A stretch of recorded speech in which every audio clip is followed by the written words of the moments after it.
Sige, let's go. Paano mo inaalagaan yung hair mo? Conditioner. More on conditioner siya.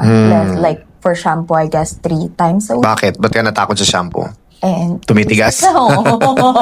yeah, but more on conditioner. Okay, so doon papasok yung sulfate-free natin kasi kailangan mo pa rin mag-shampoo kasi magbi-build up yan ng oil. Oo. So, which is good naman yung oil, but the thing is, kailangan mapunta dito. But normally, dito siya napupunta. So, yung fora, didiscuss ni Ma'am Joy later para lang mas alam mo yung, what they call this, maintenance mo, mga dapat mong gawin, ganun-ganun.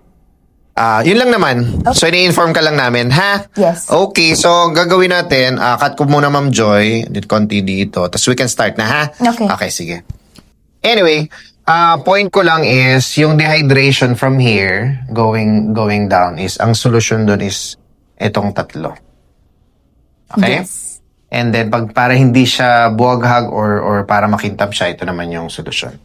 And lastly, to maintain yung cleanliness ng scalp and also para hindi siya manilaw, ito naman yun. Okay. Okay? Ayan. So, yun lang naman yun. Importante, kailangan lang maano.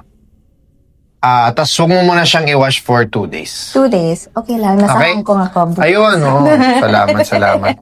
Sige, tapos kailan ang balik mo doon sa Sa Florida, January Florida. 1. Yeah.